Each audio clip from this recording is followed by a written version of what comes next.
Hello, I'm Sunny Williams. I'm up here on the International Space Station. So this is Node 2. This is a really cool module. Of course, most of these modules you'll see they have 4 sides and they're put together. That way we could sort of work on a flat plane, either a wall, a floor, another wall, or the ceiling. But you know, again, all you have to do is turn yourself and your reference changes. The reason I'm bringing that up is because this is where 4 out of 6 of us sleep. And so people always ask about sleeping in space. Do you lie down? Are you in a bed? Not really, because it doesn't matter. You don't really have the sensation of lying down. You just sit in your sleeping bag. So here's one sleep station right here. I'm going in right now. You can follow me if you want. So I'm inside. It's sort of like a little phone booth, but it's pretty comfy. I've got a sleeping bag right here that we sleep in, so we don't have sort of like a little bit of a cover. We don't fly all over the place. But you know, you can sleep in any orientation. I have it sleeping, feeling like I'm standing up right now, but like you saw, I'm on the floor. But it doesn't matter if I turn over and I sleep upside down. I can't have it. I don't have any sensation in my head that tells me that I'm upside down, so it really doesn't matter. The sleep station is also like a little office. We've got a computer in here. As you can see, we've got a couple little toys. I've got some books.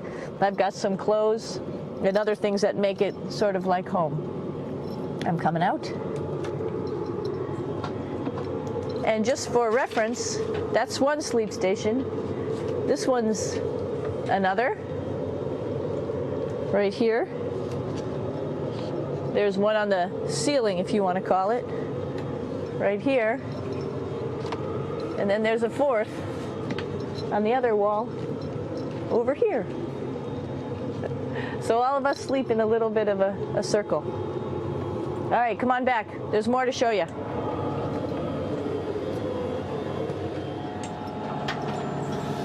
I know that there's some questions about how to use the bathroom and how do you actually live in space like normal, like at home. I mentioned real quickly about getting up in the morning and brushing your teeth and washing your face. Well, how do you do that?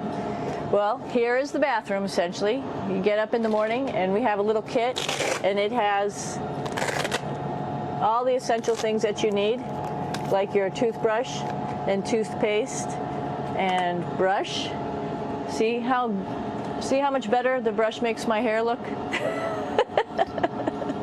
I'm just joking. It still stands up straight. It doesn't matter where you are. It's always going to stand up straight while you're up in space.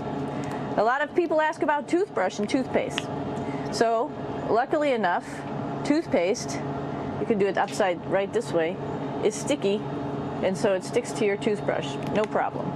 Another cool thing is that water sticks to your toothbrush too. If you can see it, I'll have some water come out. The water is pretty neat up in space. It'll stick to your toothbrush and it will make a big bubble,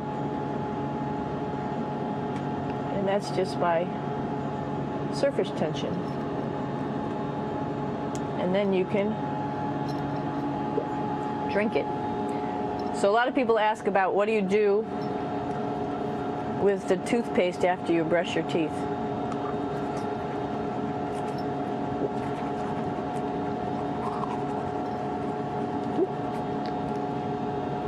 Two options. Swallow it, and it's sort of like mouthwash, but it tastes a little gross. Or you can just spit it out in a paper towel, and then you don't have to worry about it. Swallowing thing I wouldn't recommend at home. I'm only up here for 4 months, so it's not that bad. One of the most pressing questions about living in space, of course, is the bathroom. So let's take a look at that little piece of work. Come on in.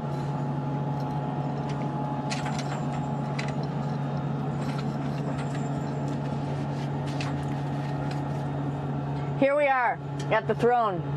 This is awesome. You might see the little You might have noticed the little moon on the outside. This is our orbital outhouse right here.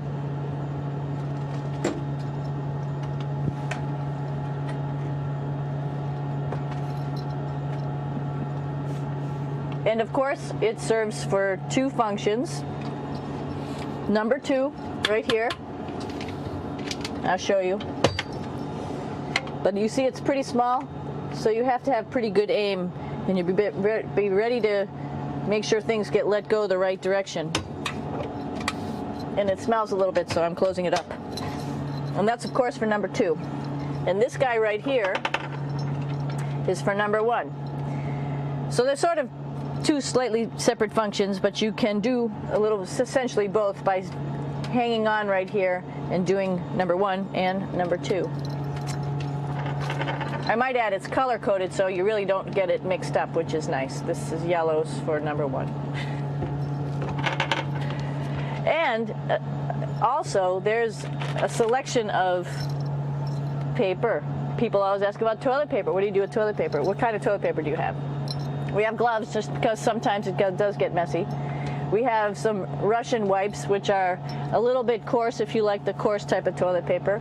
We have some nice tissues, which are nice and soft if you like soft toilet paper.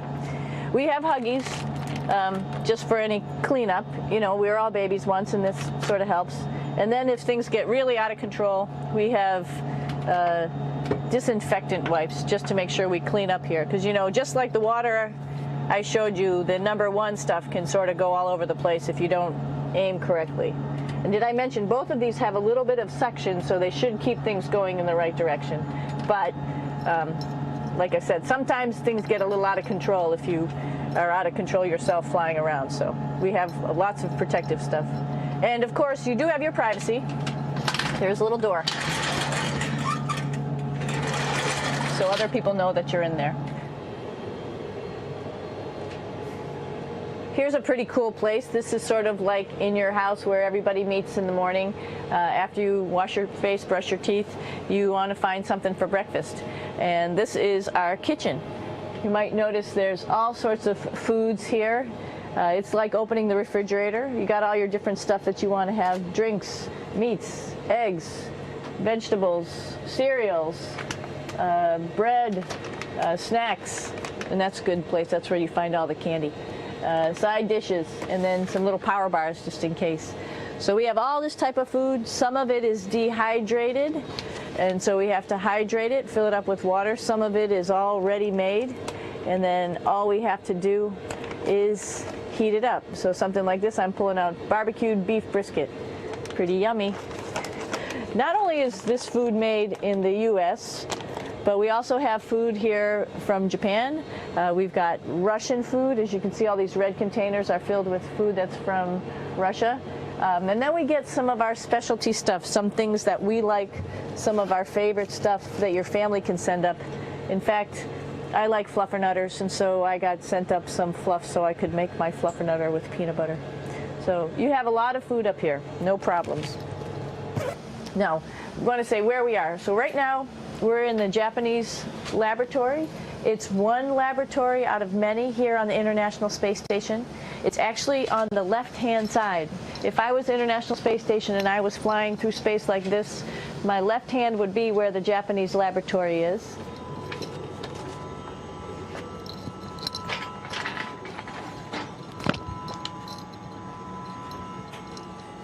So now again, we're on the right-hand side, all the way on the right of the International Space Station. This is Columbus, the European module. It has science experiments all over. You could see it looks a little bit crowded. And here we do a lot of our medical experiments.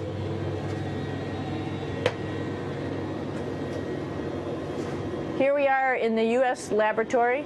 Again, this is a laboratory with science experiments on all of the walls here, all sorts of stuff that we do. And one of the things we also do is we exercise. We have some exercise equipment on board the space station. We need to do that because we lose bone density and muscle mass while we're up here, and that's a result of not having to fight against gravity. So how we keep ourselves in shape are with a bike, a treadmill, and a weightlifting machine. This is the bike. You notice the clip pedals. So all you need to do is actually clip your feet in, and then you can start pedaling. You don't need a seat because you don't sit down. Actually, I haven't sat down for 6 months now, so you don't need any type of seat. Just make sure you're held in with your pedals. You probably see that the bike bounces around a little bit. As I move it, it's not steady and held to the wall firmly. And the reason for that is the space station is pretty big. You saw that there's also solar arrays on the space station. If we start putting any forces into the space station, it's going to make those solar arrays bounce around a little bit. So to prevent that, the machines bounce around a little bit, move around a little bit, and that way we don't put any forces onto the structure of the spacecraft out to the solar arrays. All right, a little farther on. Come on.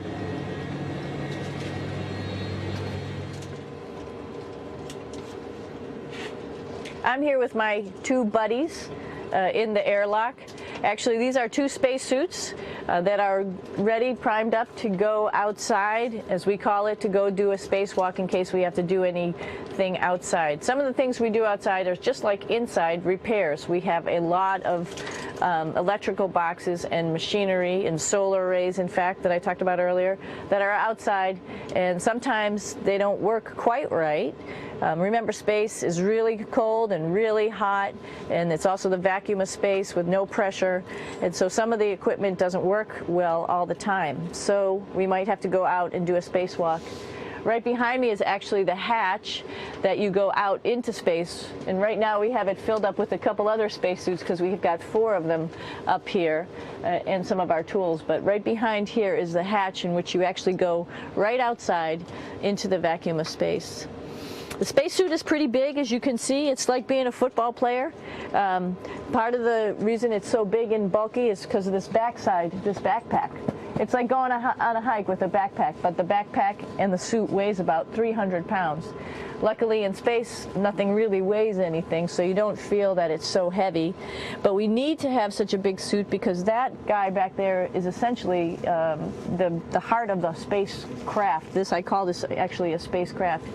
It has all the oxygen for you. It has all the carbon dioxide removal system for you. It also has a heating and cooling system to make sure to regulate our body temperatures while we're outside.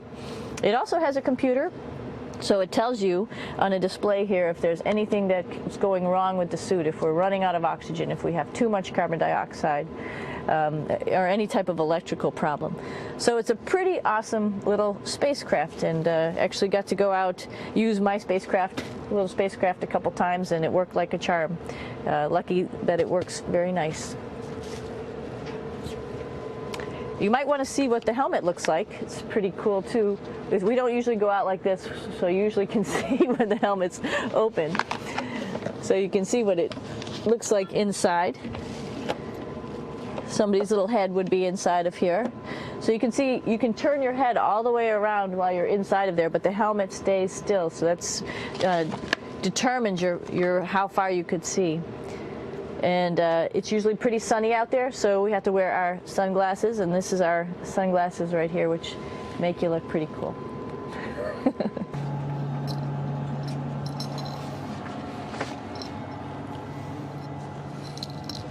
It's like a glass-bottom boat. This is the cupola. It sticks down below the space station. It's one of those places you find yourself hanging out in all the time because all you want to do is look back at our planet. I think some questions I had were about what do you do in your free time? And you can't help but want to just come to the cupola and look outside as much as you can. And a lot of folks, I play this game with myself about where we're flying over the Earth. Try to come in here and just guess. After being here for a little while, you can sort of figure it out. You can tell different cloud types over different continents. You can tell different soil types over different continents. So let's see. And then, of course, there's a lot of ocean. So usually we're over the ocean at first glance. I will tell you in just a moment where we are.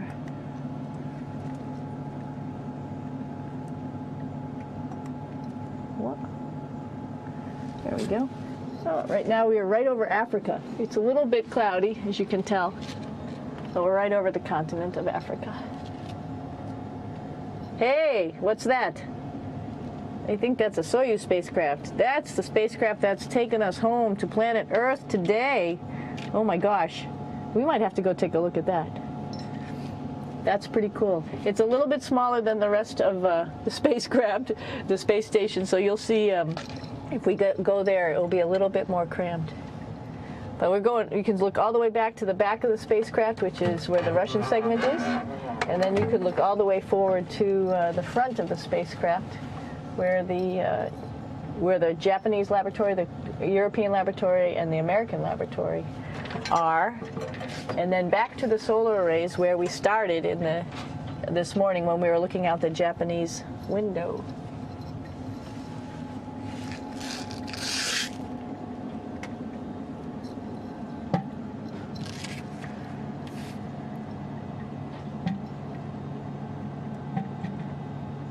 So other questions that were here are, what would you recommend as a job, if so, and to what type of person would want to be an astronaut? I think people who would like to explore, of course people who like math and science, that's what this is all about. We have people in the office who are doctors, teachers, veterinarians, engineers, pilots, so all sorts of people become astronauts, and I think if you see it's just sort of cool, so I think people who like to do a little adventure and like to do cool stuff probably usually become astronauts.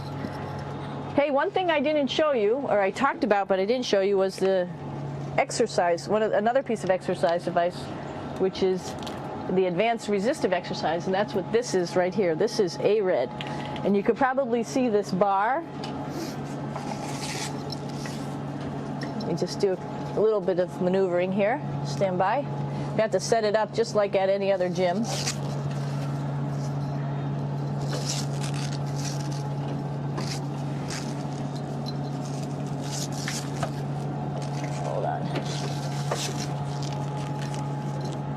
Show you how this works.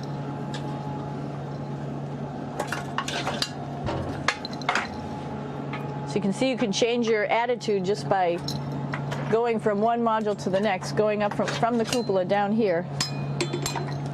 This is what we call the ARED, and with this you can lift weights based on vacuum in these cylinders, just like you do at home at a gym. For example, if I wanted to do a squat, I could do it like this. Oops. I should need some weight on this thing. I'm not lifting with anything, so it's too easy. One of the cool things you could do things that you can't do at home. For example, single leg squats with just one leg, because the other leg, you won't fall over. So all sorts of stuff. You can also do bench press. We have a bench that we could add on here, so you can work on your beach muscles.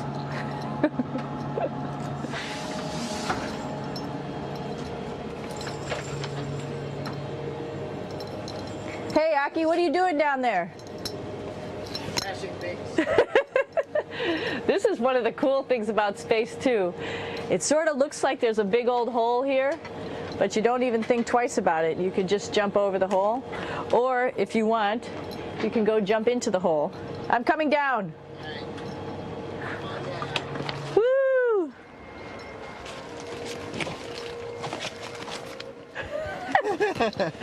Then you can come right back up again, like Superman. Woo!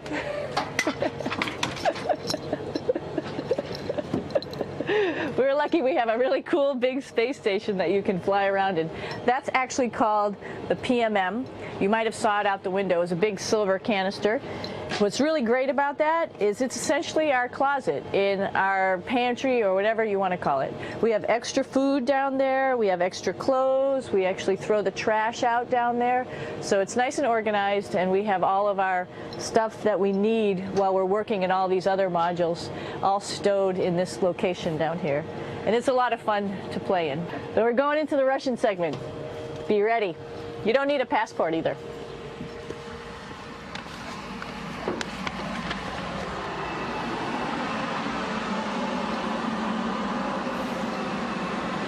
It goes a lot farther back than this. We'll go take a trip and say hello to the boys down there in just a minute. Well, let's do that first, actually, and then we'll go down to the Soyuz at the very end. This is Yevgeny. Hi. Doing a little tour.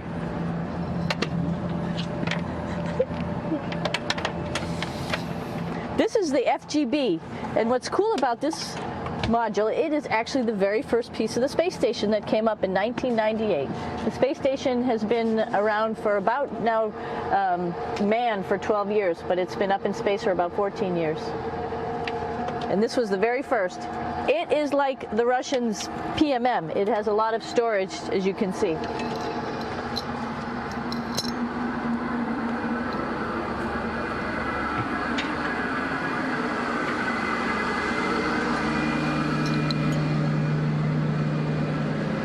Можно?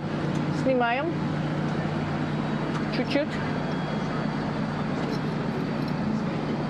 So here we are in the heart of the space station, really. This is the service module. This is the central post.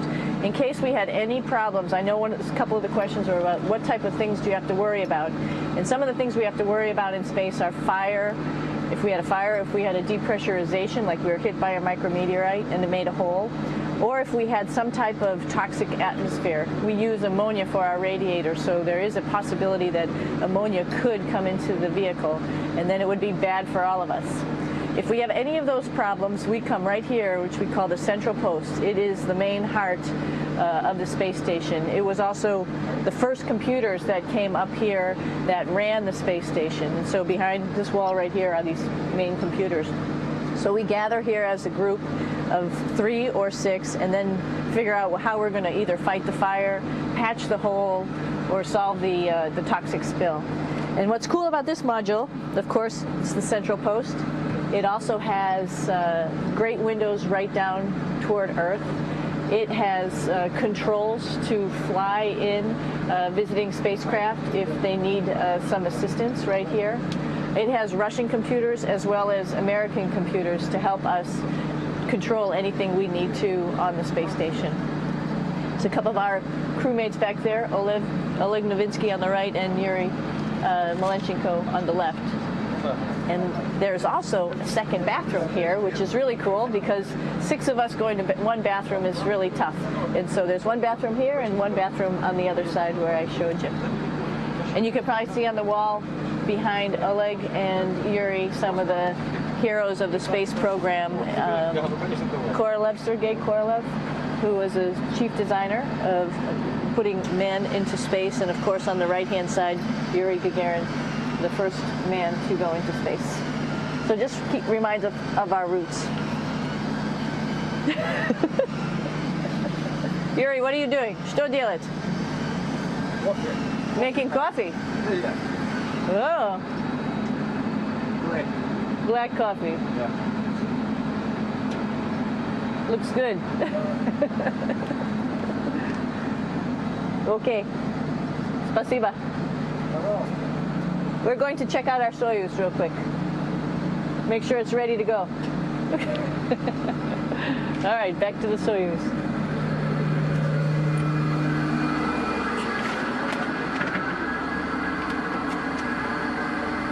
I'm going to stop here just for a quick second.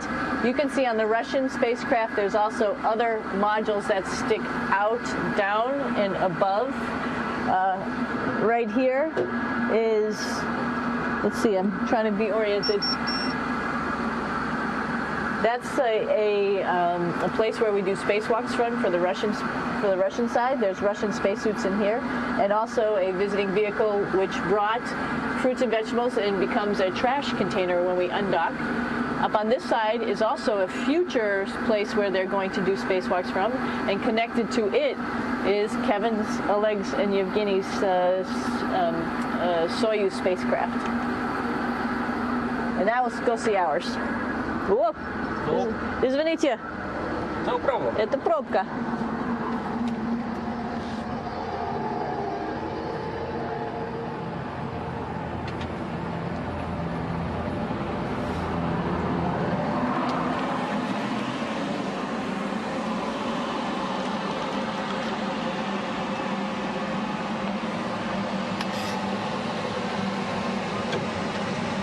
Coming down. cone.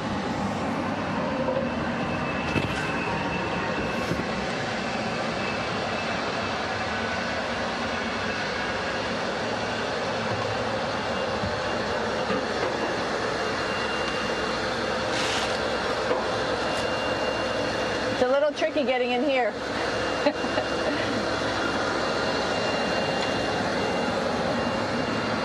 This is the docking probe right here, this big thing. This helps us connect to the spacecraft.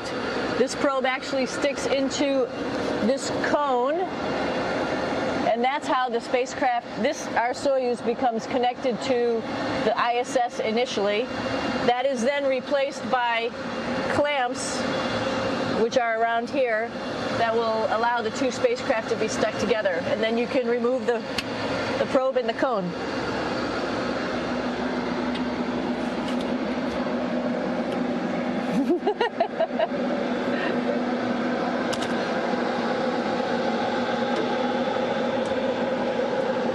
You okay?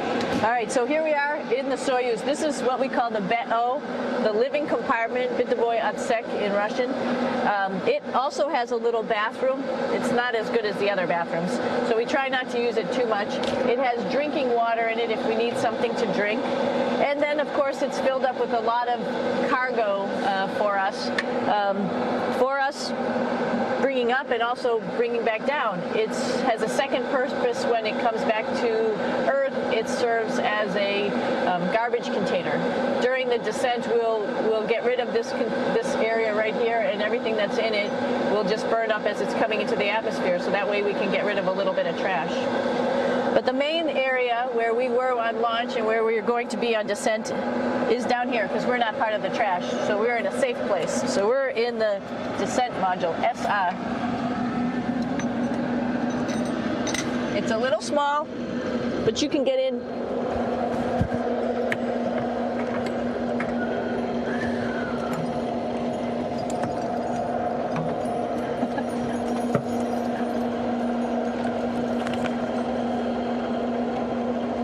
Not sure how well you could see in here.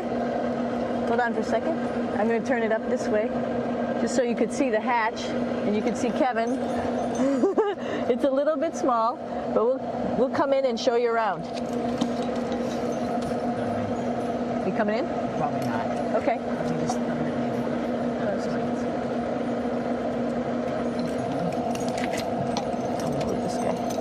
Got to move a couple things. We were just starting to get ready. We're preparing a couple days ago for our ride home.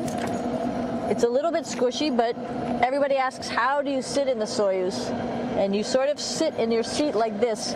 The seat is molded to your body, and so you can just sort of squish in here and be pretty relaxed. Everybody has a handmade seat for them.